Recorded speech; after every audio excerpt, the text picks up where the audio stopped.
Hello, everyone. I'm Eric Gibbs with Gambling News. I'm here today with Rob Norton, the president of Cordish Global Gaming, as well as Live Casino. Rob, thank you for joining us today. It's a pleasure to have you with us. And thanks for having me, Eric. I look forward to the discussion. Well, there's certainly a lot that can be discussed right now going on in the gaming industry. We don't have enough hours in the day to cover everything. But there are some highlights in particular with what's going on with Live Casino and Cordish right now that we definitely want everyone to know about. First of all, looking back over your very well-established career in the gaming industry, what started you on your path in gaming? So I was actually born into the business, if you could say. So my father was one of the original principals for Resorts International, which started in Paradise Island and then expanded through New Jersey. And so I've been in and around the casino gaming my whole life. And at some point, I made the decision that it's a pretty awesome career opportunity, and so I decided to join it. Went to UNLV and joined a growing company in the mid '90s, early '90s that set me up for the growth that I had. And it certainly has been a lot of growth. I mean, you've been there through every up and down that the industry has seen over the past 20 years. So you've certainly witnessed a lot and are one of the true veterans in the industry. Now, in particular with Cordish and Live, you've been with the Maryland casino industry for the past 11 years or so. What excites you the most about what's going on in Maryland right now? I'm always excited about what we as Cordish are doing, and particularly Maryland. Maryland has been a great market for us. It is, our single largest asset, Live Casino and Resort in Maryland. It is, we refer to it as a juggernaut. It is an incredible experience as a customer. We have incredible leadership and an amazing team that runs the operation on a day in and day out basis. And we have, continued to grow and reinvest in Live Casino Maryland. It's in our home state. It's right here. It's where the owners live. It's where they grew up. It's where I live with my family, and it's really just an amazing market for us to be in. And the recent additions, which I know we're going to get into in a little bit more time, of sports betting, it's just another exciting opportunity for the Cordish company, for Live Casino, and for this particular facility. Now, you're right. It is a wonderful market to be involved in.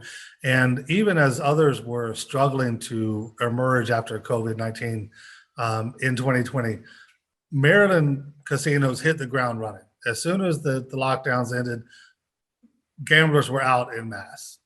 What do you attribute the consistent high performance of the casino market in Maryland compared to some of the others that have struggled? I mean, it's a Northeast destination area with a high density of population, for one. But as an example, when you're talking about the COVID response, I think Live Casino, we did things differently than what you were seeing in the industry as we started coming back out of COVID. And we took a customer first approach, an employee first approach in what we did.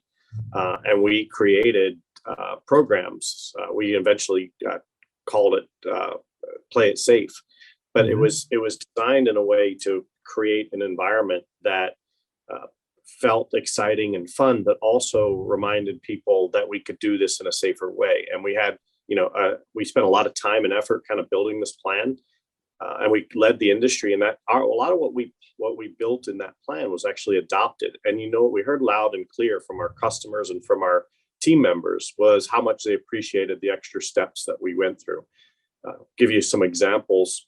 We actually designed and put the plexiglass as early adopters to that on everything in the floor.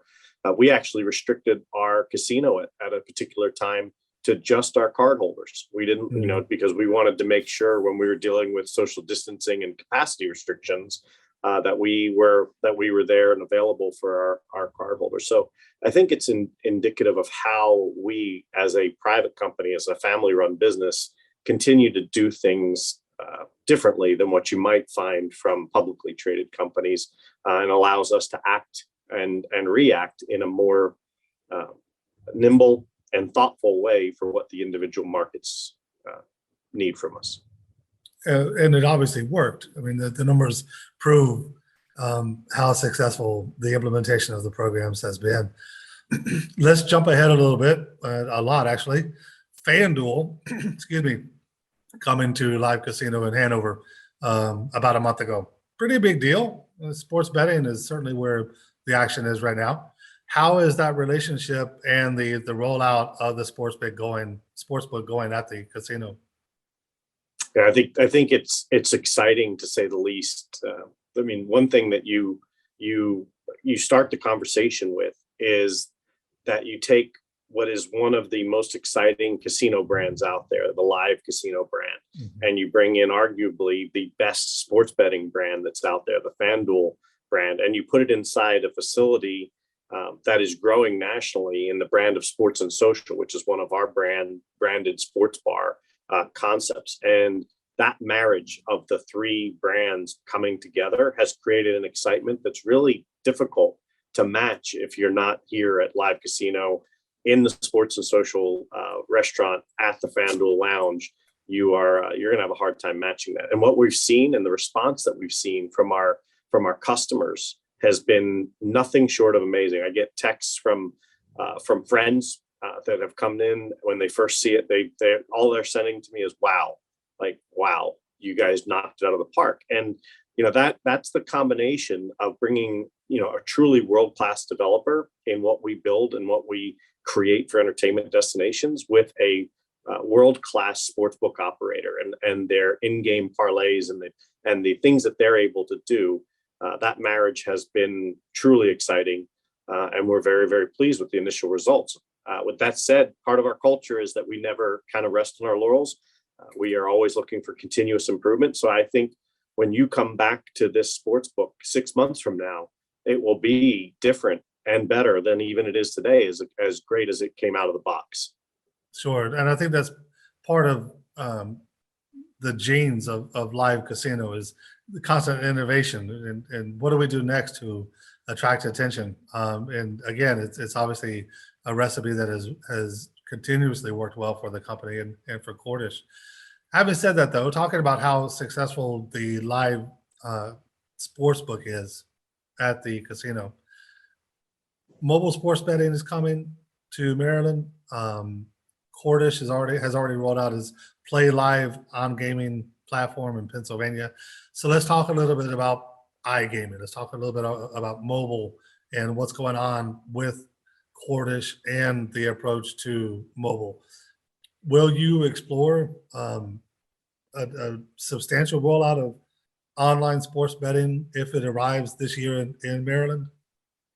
So we are poised to do mobile sports betting with our partners FanDuel in Maryland, and we will be an early adopter to the extent that we have. At this point, it's hard to really give you an answer on that for Maryland because the specific rules around how the sports betting application process will be handled for the mobile is not clearly defined yet. There's still rules and regulations that are being developed. But it is our intention to take part in the mobile sports betting operation when and if it becomes available, and to be early adopters when and if it becomes available. We feel that we have the opportunity to create an experience that transcends the mobile world. Since we're using the same platform, we have the ability to link our cards between the bricks and mortar facility with the online opportunity. People can earn rewards, bring them back to the property to redeem them, have an experience at our FanDuel Lounge inside Sports and Social, and then continue to monitor and make those wagers on the same account through the mobile app that we offer a full entertainment experience that will go, whether you're here in person with us or whether you're betting from your couch while you're watching the game, you have the opportunity to have a transformative experience that really the industry's not doing as well as it could do out there right now. And we intend to kind of change that game. Would it be fair? There's been a lot of talk about how the online gaming segment is going to cut into the land-based segment. And there's been heavy debate on both sides, evidence that says it will, evidence that says it won't. Is it a fair comparison to liken it to, I don't know, one night ordering from a restaurant to eat at home and then going out to the restaurant to eat? Can there be a pleasant synergy between online sports betting and retail sports betting at the same time, where it doesn't have to be one or the other, which is one of the big conflicts right now? I think that, in my estimation, there's no reason why one has to outweigh the other. But from your point of view, how big of a role will online gaming play, and will it really eat into the land-based segment like some have predicted? Well, to respond to your question, Eric, let me focus this response on sports betting, Okay. and not the iCasino products that are out there. And so for an online sports betting product, when it is introduced into a market where there's already retail, or where there's retail sports books as well, it's consistently noted and documented, and you can see it in all the reported numbers, that the online presence accounts for upwards of 80% plus. I've seen some markets north of 90%, and there's no doubt in my mind, and we'll continue to see it, that the online presence will diminish the results in the retail books. We don't have there's not much proof that it will be any other way.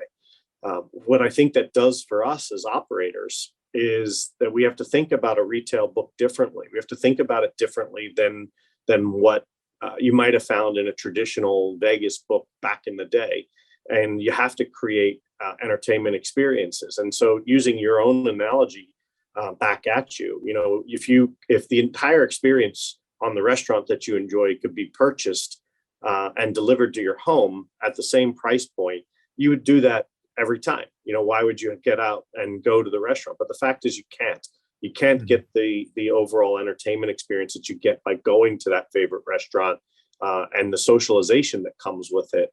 What you can do is you can get the transactional part, the food, right? And so that's the analogy that I would use for sports betting. You can get the transactional part in the mobile app. You can make your wagers, but you're going to have a hard time finding the true entertainment experience that comes with a venue like Sports and Social, the FanDuel Lounge at Sports and Social inside the Maryland Live Casino.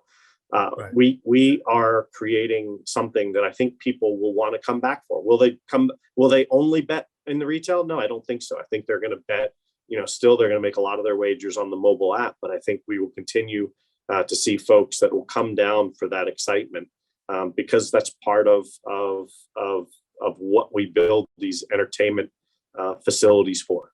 Sure.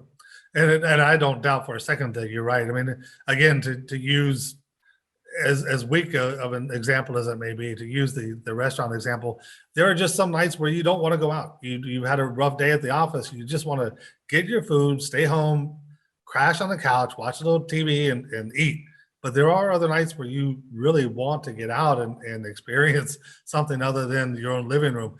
And that's where, Cordish and its approach to making sure there is an easy transition between online and retail will help facilitate the experience for those individuals. And there will be quite a few, especially in the Maryland market. I lived in Maryland for around 8 months years ago. So I know what it's like to a certain degree, not like you, but the weather can certainly play a role in how people interact. So having, the online presence will certainly be a benefit in certain times of the year as well. Let's talk about PlayLive for a minute. It's in Pennsylvania. Seems to be doing well. The response to the platform has been, from what I've seen, substantial. Is it a product that will eventually make its way south into Maryland? So we are live in Pennsylvania with our PlayLive casino product. We've taken a very different approach than many of our competitors in how we want to enter the iCasino market, and we believe, as we were just discussing, that the iCasino and the bricks and mortar casino need to be an integrated experience. And so, where we are finding within our competitor group irrational spend in marketing and acquisition costs, what we've done is taken the approach of creating an online extension of our physical facility, where people are able to earn and redeem points and to do that experience. They can gain the comps, they can gain the points, they can gain the loyalty program affinity through the online space that they can then come to one of our facilities in Pennsylvania to redeem and to utilize. That approach will continue to be how we move things out, because we think that it is the right way to do things is to create that entertainment experience and not to be a transactional only kind of concept. One thing that we are very cautious about, and you alluded to it earlier in your comment, is that there is a lot of numbers out there that indicate or even prove that the iCasino product is detrimental to the retail bricks and mortar facilities. You can see it in Pennsylvania. You can see it in a number of states where we've launched both. And what we are concerned about is that we have, and the casino industry in general has put in significant investment. We create significant jobs. Our facilities are huge economic drivers for the communities in which they operate. And we just generally think that the states need to take a rational and a serious look at the pros and the cons of what iCasino can do for the state. So, we're not opposed to iCasino. We're out there, we're doing it, but we do think that it needs study, and we do think it needs to be done with a very disciplined approach. We're doing that, but we're not comfortable at this point that all of the states are looking at it that way, and that all of the people in the space are operating with that mindset.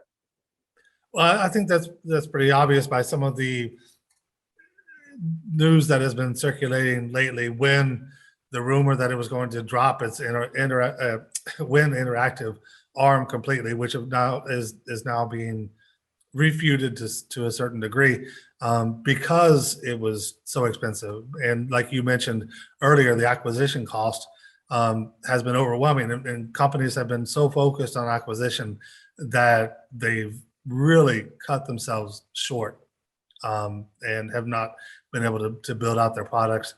But you also have states like New York with 51% revenue sharing, Hawaii now looking at 55%, which even the sponsor of the bill says it probably won't go very far. But it's those types of obstacles make it very difficult for companies to understand what the actual numbers can be when they get rolling, right? Because there's no baseline to gauge it off of. All they can do is, a lot of them, is hope for the best. But as you mentioned a couple of minutes ago, Cordish has taken a very pragmatic approach to the rollout, which is helping to facilitate a steady and progressive addition of iGaming without breaking the bank. How challenging has it been to introduce the online products, knowing that competition is fierce, knowing that you have to really sometimes stretch yourself to win over the customers? How have you been able to address those factors? Well, we are committed to our belief that the bricks and mortar and the online experience need to be integrated, and they need to be to work in synergy with one another. And as a result of that, we've been able to take what we'll consider a steady plan, as opposed to feeling like we need to take part in the feeding frenzy that is the customer acquisition process. So I feel very good about our approach and where we are in the cycle in Pennsylvania for the iCasino product. And I think we'll continue to grow, but we'll continue to grow at a steady and deliberate pace, as opposed to chasing the Joneses next door and trying to keep up with them. We have our strategy. We're comfortable with our strategy, and we will continue to do so. And I think as we continue to develop tool sets and we continue to develop technology, what I think you'll see is more and more integration and more crossover and more parts of the process that will allow customers to move freely between our bricks and mortar facilities located in Pennsylvania and our online casino. Interesting. You mentioned technology and innovation. Is there anything on the horizon that you would like to share, or are they still under wraps?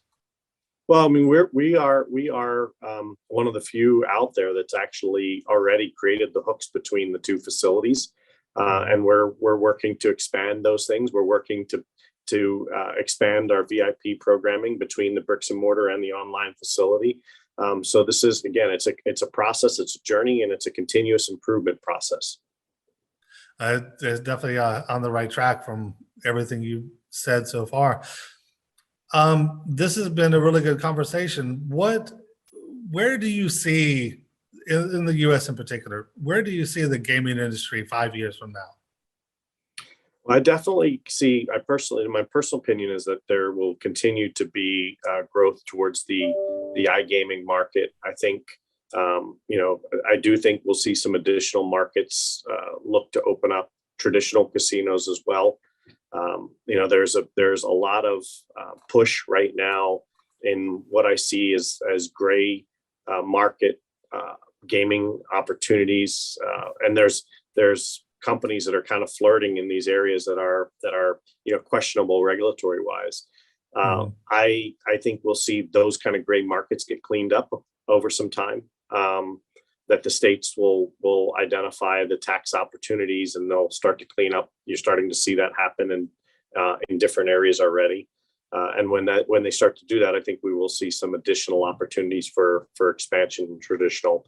But those are slow and painful, and I wouldn't want to be quoted a time frame that I think my future would come through. So I do think there is still positive growth opportunities within the industry sector, both for iGaming and traditional. But I also think that we will continue to see significant development within the existing casino operations into a more entertainment focused destinations, in all segments, whether you're local, regional, or destination market. The shift to more of a socialized entertainment experience is going to be an important part of our transition in the bricks and mortar facilities. And it's one that I think us at Live, we have a head start on that process, because we start with everything in our mindset about how we deliver both to our team members and to our customers an entertainment driven experience. Awesome. Rob, this has been a really fascinating conversation. I only have one other question for you. Who's going to win the AFC? Boy, I'll tell you, all I really want is another game like what we had last weekend. Those games were absolutely amazing. Insane. And who knew you could score that many points inside 2 minutes at the end of the game? My question: why didn't they score all those points earlier in the game when it was before the time clock almost ran out? But I have to lean towards the Chiefs. I lived in Kansas City once in my life. We have a great development in Kansas City, and I'm rooting for them. I'm not sure I want to bet on anybody, but that's who I'm rooting for. It really should be a good game. The Bengals have done a lot to get where they are. They deserve credit. They deserve props for getting this far. But you still have Mahomes with just a little bit more experience going into this game. And you're absolutely right. I mean, they really punched it in the last 2 minutes, which is the only thing that kept them alive. And so he's going to have to come out stronger. The whole offense will have to come out stronger if they want to carry this game. But it's certainly going to be an interesting Sunday on both sides, the AFC and the NFC. So I'm waiting to see how everything goes. Rob, thank you very much for your time today. This has been a wonderful talk. Is there anything else that you'd like to share with the world? Just, I think we're poised for great things within our company, and I look forward to showing and allowing the industry to follow the growth of the Live brand and the Cordish company as we take on the coming years. Awesome.